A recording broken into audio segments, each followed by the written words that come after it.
우리 지난주에는 리뷰, 돌아보다라는 제목으로 말씀을 나눴죠. 지난주에 저는 이 말씀을 많이 좀 생각해 봤는데 기적에 대한 말씀을 드렸죠. 기적은 확률로 계산할 수 없는 거다. 수치로 나타낼 수 없는 거다. 10번 기도하면 한 번 기적이 일어난다? 이런 게 아니라는 말씀을 드렸죠. 그래서 기적에 오히려 법칙을 증명할 수 있다면, 그래서 기적을 공식으로 만들 수가 있다면 그때부터 이제 그것은 기적이 아니라 하나의 계산, 방정식이 되는 거죠. 그래서 기적은 언제 일어날지 모르는 거다. 그래서 우리가 보통 괴로워하면서 기적을 믿지 못하게 되지만, 언제 일어날지 모르니까, 하지만 언제 일어날지 모르니까, 알 수가 없으니까 하나님만 믿고 하나님께 기대는 것이다 라는 말씀을 드렸습니다. 그래서 우리가 믿음이 흔들리거나 믿음이 무너진다라는 생각이 들 때가 있는데, 약속대로 되면, 계획대로 된다면, 비전대로 된다면, 순서대로 된다면, 그래서 우리 인생에 오차가 없이 진행이 된다면 좋겠죠. 근데 좋을 텐데 그렇지 않다라는 거예요. 만약 내 계획이란 것이 그렇게 한 번도 어긋남이 없고 한 번도 틀어짐이 없다면 믿음도 필요 없다. 계획만 있으면 된다라는 거죠. 그래서 믿음이라는 것은 계획대로, 약속대로, 순서대로 그렇게 진행이 될 때 생기는 게 아니라, 오히려 계획이, 약속이, 순서가 어긋나는 데에서부터, 그래서 속상하고 답답하고 힘들 때, 오히려 그때가 바로 내 믿음의 시작점이 된다, 출발점이 된다, 이런 말씀을 드렸습니다. 오늘은 애처럼 군다, 아이처럼 산다 라는 제목으로 말씀을 나누려고 합니다. 그냥 저 때가 제일 좋은 것 같아요. 예, 저도 이제 저럴 때가 있었고 여러분도 있었겠지만 뭐 이제 거의 기억이 잘 안 나죠. 저도 이제 옛날 초등학교 시절은 조금 이제 기억이 나는데요. 여러분들은 초등학교 시절에 뭐 하고 노셨어요? 기억이 나십니까? 저도 이제 초등학교 시절을 얘기하니까요. 40년 전이라고 얘기를 해야 되는 그런 나이에. 저도 이제 허구한 날 놀았어요, 그냥. 짬뽕이라는 거 혹시 정균 유사님 짬뽕 아세요? 짬뽕? 짬뽕이라는 게 있어요. 야구랑 똑같은 건데, 야구 배트를 쓰지 않고 말랑말랑한 전구공을 가지고 주먹으로 치는 그런 게임이죠. 그리고 주먹으로 공을 쳐서 공격하고 그걸 잡아서 수비하고 하는 건데, 일주일에 몇 번은 막 학교 운동장이나 동네 유일하게 이제 아파트가 하나 있었는데 거기 주차장에서 그렇게 짬뽕을 하던 기억이 나요. 그러니까 그때는 또 차가 별로 없었으니까 주차장이, 최근에 가보니까 정말 코딱지만 해요. 아파트, 작은 아파트여서. 근데 거기서 어떻게 열 몇 명이 그렇게 짬뽕을 하고 놀았는지 참 신기했던 것 같아요. 요새는 짬뽕 하는 거 이제 한 번도 못 봤습니다.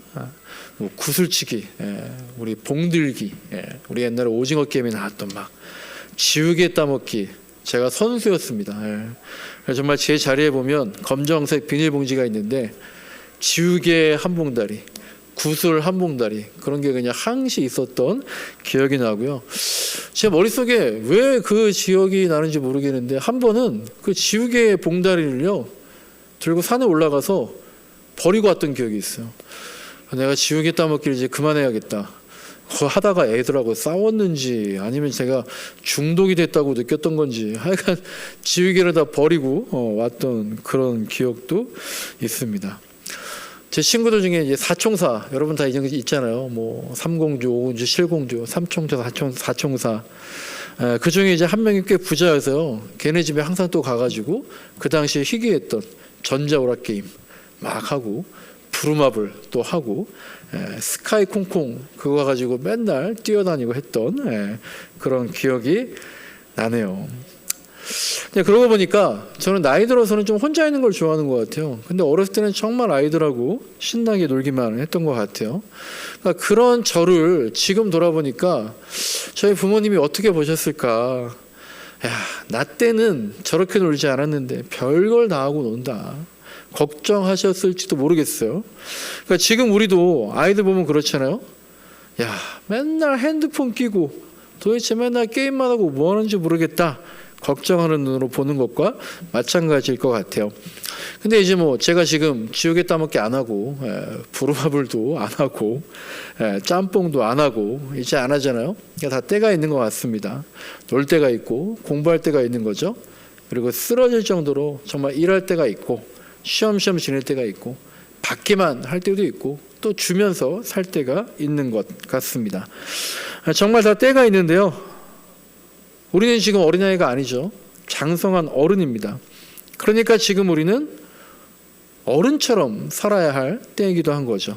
어린아이처럼 행하면 안 되는 것도 있다라는 겁니다. 그러니까 오늘 설교 제목처럼 애처럼 굴면 안 된다라는 거죠. 오늘 설교 제목 애처럼 군다라고 제가 첫 번째 설교 제목으로 정했는데 애처럼 군다라는 게 뭘까요? 애처럼 군다. 오늘 성경 말씀 고린도전서 14장 보니까요. 애처럼 군다라는 걸 그렇게 얘기한 것 같아요. 생각이 좀 짧다라는 걸 애처럼 군다라고 생각할 수 있을 것 같아요. 14장 1절 보니까 이렇습니다. 형제자매 여러분, 생각하는 데는 아이가 되지 마십시오 라는 의미로 말을 하고 있는 것 같아요. 애처럼 생각하지 말고 애처럼 말하지 말라라는 겁니다. 이 본문 14장 바로 위에는 고린도전서 13장 11절에 바울이 또 이렇게 말하고 있는데요. 제가 한번 읽어드릴게요. 내가 어렸을 때에는 말하는 것이 어린아이와 같고 깨닫는 것이 어린아이와 같고 생각하는 것이 어린아이와 같았습니다. 그런데 어른이 되어서는 어린아이의 일을 버렸습니다. 우리가 이제 어른이기 때문에 애처럼 굴지 말아야 한다는 겁니다. 애처럼 구는 거는 여러 가지가 있겠죠. 애처럼 군다. 뭐 칭얼대는 것이 그런 거겠고요. 자기만 생각하는 게 그런 것일 수 있겠죠. 참을성 없는 게 그런 거겠죠. 또 먹고 놀고 자고 이런 것만 좋아하는 것이 그런 거겠죠. 그런데 그것은 아이들이 아직 덜 자란 어린 아이들의 생물학적인 그런 특징이잖아요. 그러니까 이제 우리는 몸도 마음도 자란 어른이니까 그렇게 칭얼댄다거나 자기만 생각한다거나 참을성이 없다거나 이런 식으로 애처럼 굴지는 않죠. 그러니까 바울이 말하는 애처럼 굴지 말라는 것, 어린아이의 일을 버리라는 것, 이제 어른처럼 하시라 하는 것은요, 생각을 그렇게 하라는 거예요. 생각을 어른처럼 해서 말을 어른처럼 하라는 겁니다. 그래서 서로 간에 다투지 말아라, 치사하게 굴지 말아라 라고 하는 거예요. 오늘 보면 고린도전서 14장 말씀도요, 고린도 교회가 계속해서 애들처럼 별거 아닌 걸로 치사하고 볼품없게 그렇게 다투고 있으니까 바울이 제발 좀 그렇게 싸우지 좀 말아라 라고 보낸 편지죠. 그래서 이제 고린도전서 오늘 본문은 14장이지만 13장은 우리가 알고 있듯이 유명한 사랑장이잖아요. 그래서 그런 내용이 나옵니다. 천사의 말을 할지라도, 방언을 할지라도, 예언을 할지라도, 아무리 박식하고 성경을 잘 해석한다 할지라도 사랑이 없으면 아무 소용이 없다. 믿음과 소망과 사랑 중에 제일은 사랑이다. 그러면서 얘기하는 거예요. 그런데 지금 너희들이 누구는 방언과 예언을 하는데 왜 누구는 또 방언과 예언을 하지 못하느냐? 서로 다투고 있다라는 거예요. 누구의 예언은 맞는 것 같은데 왜 저 사람은 자꾸 틀린 예언하느냐? 이런 걸로 싸우고 있다라는 거예요. 여러분, 만약에 우리 이렇게 모여 있는데 누군가가 예언을 해요. 누가 방언으로 기도를 해요. 그러면 되게 좋을 것 같지 않아요? 되게 교회가 덕이 될 것 같은데 좋은 일이 있는데 그 당시 고린도 교회에 계속해서 방언과 예언이 충만했다는 거예요. 되게 좋을 것 같은데 거기에 기뻐하지 못하고 좋은 일을 당하면 우리가 가끔 그럴 때가 있잖아요. 좋아하면 되는데 거기서 불평하고 더 좋게 하려는 욕심을 부리다가 오히려 분란이 생기고 다툼이 많아지고 있는 게 지금 고린도 교회인 거예요. 그래서 바울이 지금 책망과 권면을 하고 있는 거거든요. 그리고 제가 예전에도 말씀드렸지만 고린도 교회는 정말 치사하게 먹는 걸로도 싸웠잖아요. 제가 성찬의 기원에 대해서 설교했을 때 말씀드렸던 것처럼 일하다가 늦게 오는 사람을 기다리지 못해서 먼저 다 먹고 마시고 하는 게 반복되다 보니까 에이 그럴 수 있지 하다가 계속 반복되니까 서로 불만이 되어서 애들처럼 먹는 것 때문에 싸웠던 교회가 바로 고린도 교회였습니다. 근데 생각해 보면은요, 우리가 직장에서도 또 교회에서도 가정에서도요 다 그렇잖아요. 큰 일로는 싸우지 않는 것 같아요. 큰 일이 나면 오히려 서로 간에 긴장하고 집중하고 배려해 주는 것 같아요. 근데 싸우는 일은요 주로 별거 아닌 일, 상대적으로 작은 일로 다툴 때가 많은 것 같아요. 혹은 큰 일을 앞두고 있을 때 너무 예민해져서 정말 작은 일로 다투게 되는데, 아마 그때는요 나이도 상관없고 직위도 상관없고 정말 애들같이 싸울 때가 있는 거죠. 그러니까 저도 이제 예전에 가끔 다퉜던 적을 생각해 보면은요, 다 그냥 별거 아닌, 그런데 그때는 참지 못한 서로 간에 오가는 어떤 예의 없는 말을 어떻게 그따구로 하냐, 그런 것 때문에 애들처럼 굴고 다퉜던 것 같고요. 그리고 이제 그런 게 또 어느 날 갑자기 기억이 나서 때때로 누워있다가 벌떡 일어나고, 이불킥이라 그러죠. 그렇게 내가 그때 왜 그랬을까, 혼자서 창피해서 어쩔 줄 모를 때가 있는 거죠. 그런데 반대로요, 제 머릿속에, 제 마음속에 정말 대단한 분이다, 기억에 남는 분들도 많이 계신데요, 그런 분들은 이런 분들이에요. 그런 유치하고 어떤 정말 볼품없는 상황에서도 어떻게 그렇게 차분하게 예의 바르면서도 기분 나쁘지 않게 또 정말 진심으로 사랑을 가지고 나한테 말씀을 해 주셨을까. 나의 그런 애 같은 모습, 나의 그런 버릇없는 모습을 보고 어떻게 그렇게 큰 마음으로 받아주셨을까. 결국 그런 분들이 존경의 대상으로 제 기억에 남아있더라고요. 오늘 어린이 주일을 맞아서요, 첫 번째로 드리는 말씀은요, 애처럼 굴지 말자. 애처럼 생각하고 애처럼 말하지 말자, 이런 말씀드립니다. 그리고 이제 오늘 설교 제목 두 가지가 있는데, 두 번째는 아이처럼 산다라는 것이죠. 여기에 대해서 좀 말씀을 드리겠습니다. 두 번째 본문이 마가복음 9장인데요. 마가복음 9장을 보면 아이처럼 산다는 것, 아이처럼 산다는 것 어떤 것이라고 나와 있는 것 같습니까? 아이처럼 산다, 그것은 섬기는 삶이다, 낮아지는 삶이다 라고 말씀을 하고 계시는 거예요. 근데 마가복음 본문에서도요, 고린도 교회 사람들 마냥 제자들이 또 서로 다투고 있어요. 참 신기하죠. 우리가 예수님하고 있으면요 안 싸울 것 같잖아요. 바울하고 같이 있으면요 안 싸울 것 같잖아요. 그렇게 위대한 사람들하고 같이 있는데 다툼이 있겠냐 싶은데, 제자들이 예수님이 같이 계시던 말든 항상 그렇게 다툼이 있었다는 겁니다. 그러니까 그러고 보면 다툼이 없는 곳은 없는 거죠. 다툼을 숨겨서 우린 다툼이 없어요, 그렇게 보이게 하든지, 아니면 다툼을 잘 극복해서 다툼이 없어진 것이든지, 어쨌든 간에 애시당초 다툼이 없는 곳은 인간관계에서는 있을 수가 없는 거죠. 그러니까 다툼을 없애려는 게 아니라 중요한 건 다툼을 어떻게 풀 것이냐, 이게 중요한 거겠죠. 근데 저는 이런 생각이 들어요. 아마 저 혼자 있어도요, 이 세상에 아무도 없고 저 혼자 살고 있다, 그래도 싸우고 있을 것 같아요.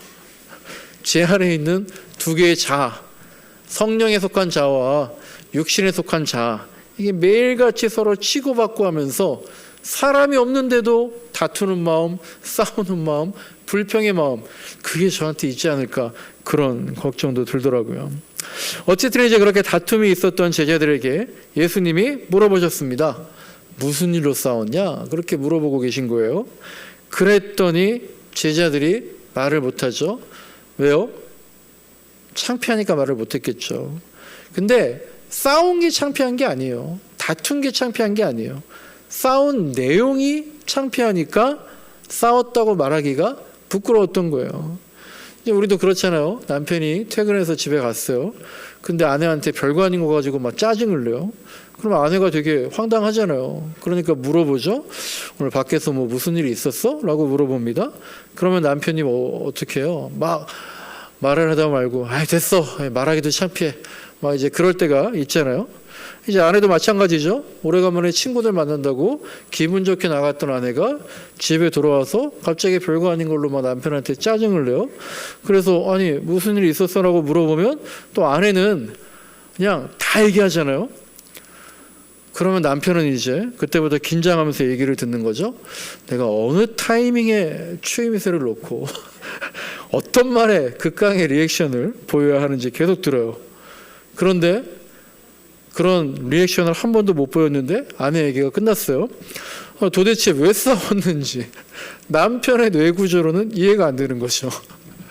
어쨌든 제자들도 그렇게 왜 싸웠는지 창피해서 말도 못했던지 아니면 또 아마 구구절절 다 얘기를 했다고 해도 예수님은 아마 제자들의 기대와는 다르게 그래? 그랬다고?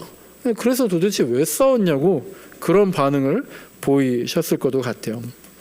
근데 이제 뭐 다행인지 불행인지 예수님은 제자들이 말하지 않았어도 다 알고 계셨기 때문에 굳이 듣지 않아도 이렇게 말씀해 주신 거죠.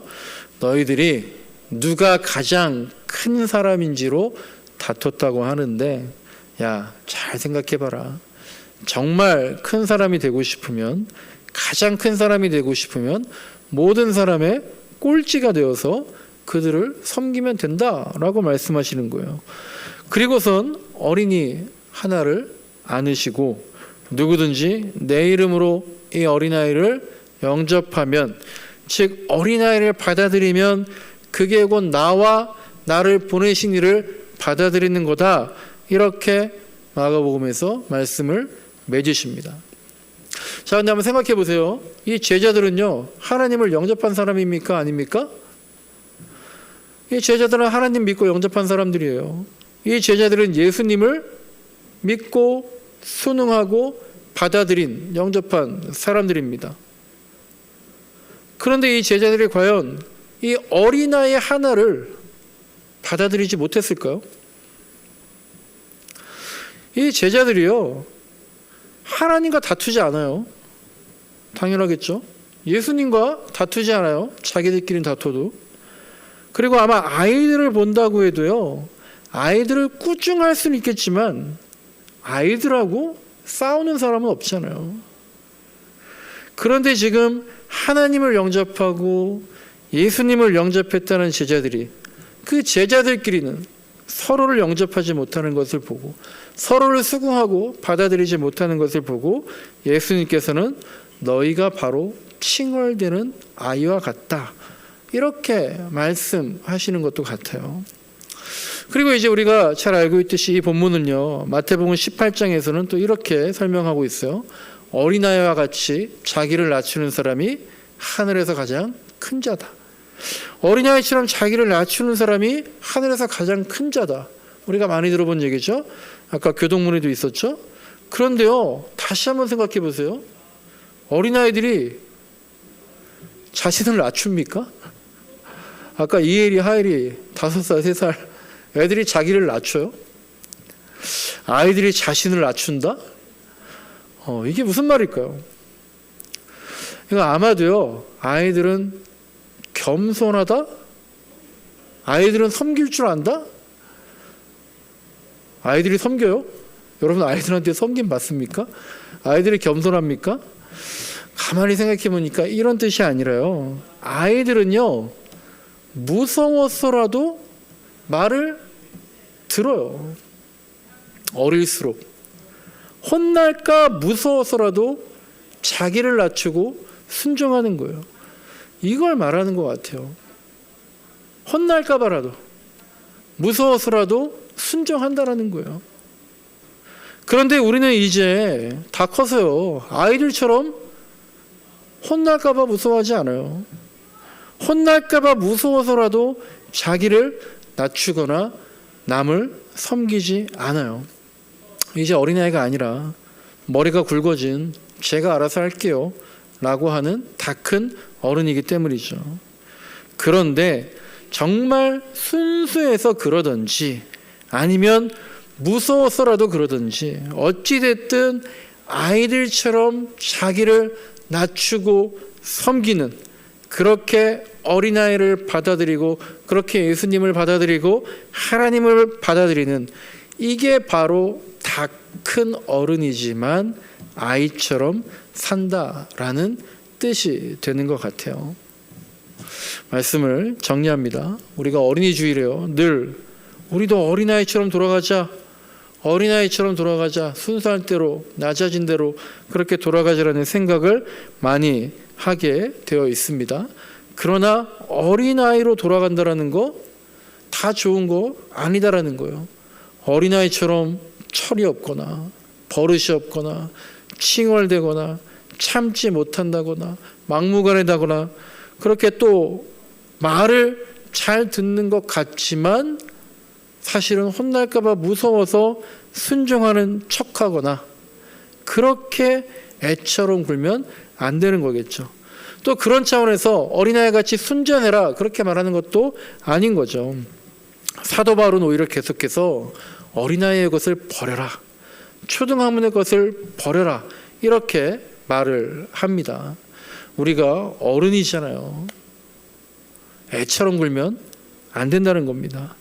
그리고 아이들처럼 무서움이나 공포로 인해서 순종하거나 섬기는 것도 아주 바른 자세는 아니라는 거예요. 어렸을 때의 순수함에 더해서 이제는 어른이니까 좀 더 진정성 있고 자발적인 모습으로 서로 섬기고 낮아지고, 그래 꼴찌가 돼야 가장 큰 자지, 그런 어른의 모습, 큰 사람의 모습을 어린이에게 보여줄 수 있는 그런 어른이 되도록 노력하는 것이 애들처럼 구는 게 아니라 정말 아이처럼 사는 거다, 그런 의미가 아닐까 싶습니다. 정말 우리 마음에요, 철없어 보이기도 하지만 동시에 의외로 또 묵직함이 있는, 혹은 냉정해 보이지만 또 동시에 의외의 순수함이 있는, 그렇게 마음은 아이 같아도 생각과 말은 어른 같은 그런 삶이 계속해서 이어질 수 있기를 간절히 소망합니다. 우리